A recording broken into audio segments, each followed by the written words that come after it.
Shalom, amados. Parashá número 44 de Barim. Quinta aliyá. Deuteronomio capítulo 2, versículo 2 al 30. Dice así: Y el Eterno me habló diciendo: Han dado vueltas a este monte por suficiente tiempo. Vuélvanse hacia el norte. Y ordena al pueblo diciendo: Van a pasar por el territorio de sus hermanos, los hijos de Saf, que habitan en Seir, y ellos les tendrán miedo.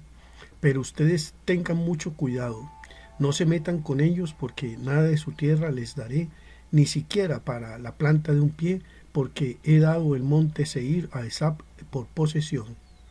Les comprarán alimentos con dinero a fin de que coman, y también les comprarán agua con dinero a fin de que beban, pues el Eterno, tu Dios, te ha bendecido en toda la obra de tus manos. Él ha conocido tus andares a lo largo de este inmenso desierto. Estos 40 años el Eterno, tu Dios, ha estado contigo. Nada te ha faltado. Así que pasamos de largo a nuestros hermanos, los hijos de Saf, que habitan en Seir, camino de Arabá, de Elat y de Etzión Geber, y nos volvimos y pasamos por el camino del desierto de Moab. Y el Eterno me dijo: No molestes a Moab, ni contiendas con ellos en guerra, porque no te daré nada de su tierra por posesión, pues he dado Ar a los hijos de Lot por posesión. Los emitas habitaron en el pasado, un pueblo tan grande, numeroso y alto como los gigantes. Estos también son considerados refaitas como los gigantes, pero los moabitas los llaman emitas. Y los joreos habitaban antes en Seir, pero los hijos de Esab los vencieron y los destruyeron delante de ellos, y moraron en su lugar, tal como Israel hizo con la tierra de su posesión, la cual el Eterno les dio. Levántense ahora y crucen el torrente de Sered. Y cruzamos el torrente de Sered. Y los días que nos llevó para venir a Kadesh Barnea, hasta que cruzamos el torrente de Sered, fueron 38 años, hasta que toda la generación de los hombres de guerra fue consumida de un medio del campamento, como el Eterno les había jurado. Pues en efecto, la mano del Eterno fue contra ellos para destruirlos de en medio del campamento hasta que todos perecieron. Y aconteció, cuando todos los hombres de guerra fueron consumidos y muertos de entre el pueblo, que el Eterno me habló diciendo: Tú cruzarás hoy la frontera de Moab por Ar, y cuando llegues frente a los hijos de Amón, no los molestes ni entres en contienda con ellos, porque no te daré nada de la tierra de los hijos de Amón en posesión, porque se le ha dado a los hijos de Lot en posesión. Esta también es contada como tierra de refaitas. Allí vivieron refaitas en el pasado, pero los amonitas los llamaron sumsumeos, un pueblo grande, numeroso y alto como los gigantes, pero el Eterno los destruyó delante de ellos, y los vencieron y moraron en su lugar, tal como él hizo por los hijos de Sab, que habitan en Seir, cuando destruyó al joreo delante de ellos, y ellos los vencieron y moraron en su lugar hasta este día. Y los aveos que habitaban en aldeas hasta Gaza, los caftoreos que salieron de Caftor, los destruyeron y moraron en su lugar. Levántense, partan y pasen por el valle del Arnón. Mira, he entregado en tu mano a Sihón, el amorreo, rey de Heshbón, y a su tierra. Comienza a tomar posesión y entra en batalla con él. Este día comenzaré a infundir el espanto y temor de ti en los pueblos debajo de todo el cielo, quienes al oír tu reputación temblarán y se angustiarán a causa de ti. Entonces envié mensajeros desde el desierto de Kedemot a Sihón, rey de Heshbón, con palabras de paz, diciendo: Déjame pasar por tu tierra. Iré derecho por el camino sin apartarme ni a la derecha ni a la izquierda. Me venderás alimentos por dinero a fin de que yo pueda comer, y me darás agua por dinero a fin de que pueda beber. Tan solo permíteme pasar a pie. Así como hicieron conmigo los hijos de Sab, que habitan en Seir, y los moabitas que habitan en Ar, hasta que cruce el Jordán a la tierra que el Eterno nuestro Dios nos da.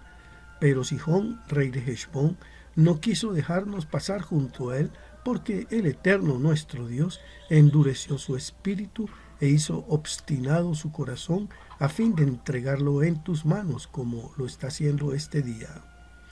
Comentarios. Deuteronomio capítulo 2, versículo 2 dice: Y el Eterno me habló diciendo: Han dado vueltas a este monte por suficiente tiempo, vuélvanse hacia el norte.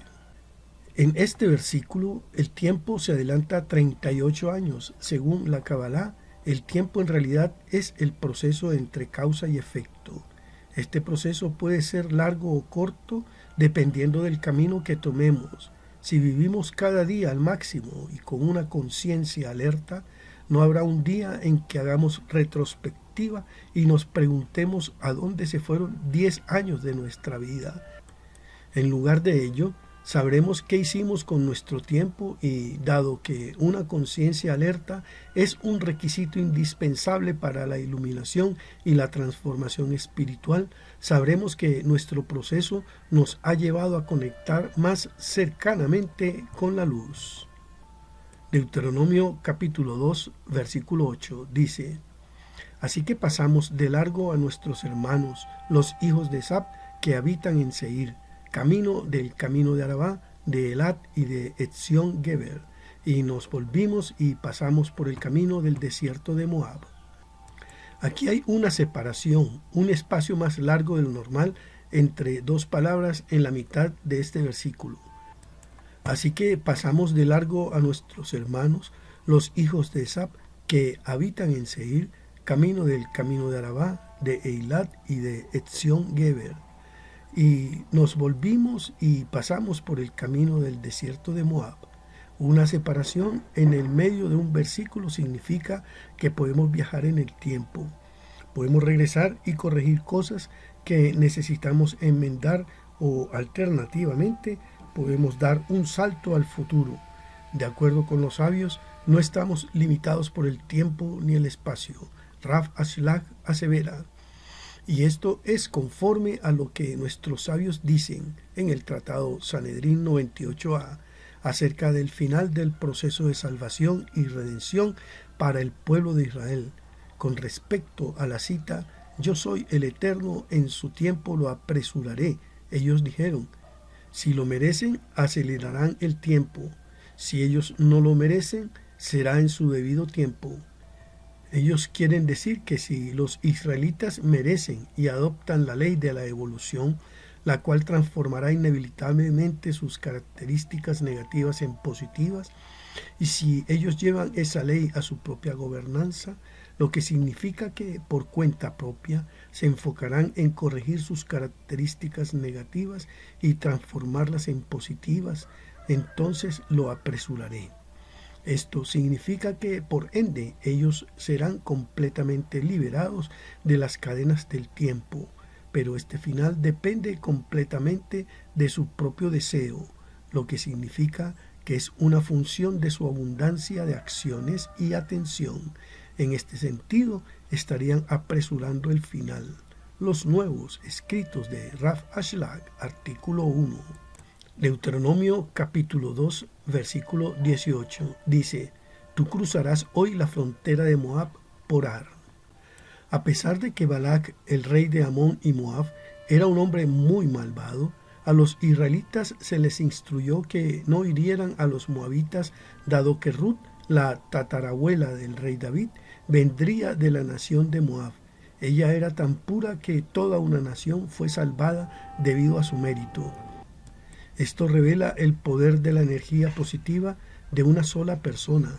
Aun si todos los demás en una familia son negativos, un solo miembro puede ser un faro de luz que proporcione protección y energía, así como Ruth ejerció esa función para todo el pueblo de Moab. El Zohar refuerza esta idea. De ese modo, con Moab, que estaba por producir en el futuro estos higos, Ruth y su descendencia, el Santísimo, bendito sea él, los guardó, como dice: no hostigarás a Moab. Midian ya había producido los higos y fueron recogidos, como está escrito: aflige a los madianitas. Números 25:17, ya que de aquí en adelante la higuera no producirá más fruto, por lo tanto, merece ser quemada con fuego. Él abrió la discusión diciendo, y Moab dijo a los ancianos de Midian. Números 22:4. Los moabitas son los que empezaron a afligir a Israel. Por amor a los higos, Ruth y su descendencia, que Moab produciría en el futuro, fueron salvados del castigo. El Zohar, Balak 6:62. Números capítulo 2, versículo 25, dice: Este día comenzaré a infundir el espanto y temor de ti en los pueblos debajo de todo el cielo, quienes al oír tu reputación temblarán y se angustiarán a causa de ti. En este versículo se lee que Dios infundiría miedo de los israelitas en los pueblos que ellos recorrerían. Por otro lado, los israelitas debían dejar sus propios miedos mientras emprendían su largo viaje para llegar a Israel. El miedo es tan poderoso que puede impedirnos alcanzar lo que merecemos en la vida. Usualmente, si vemos en retrospectiva las cosas a las que les teníamos miedo en el pasado, entendemos cuán injustificados eran nuestros miedos. Al conectar con este versículo, obtenemos asistencia para superar nuestro temor cuando tenemos miedo. Shalom, Urahot, paz y bendiciones.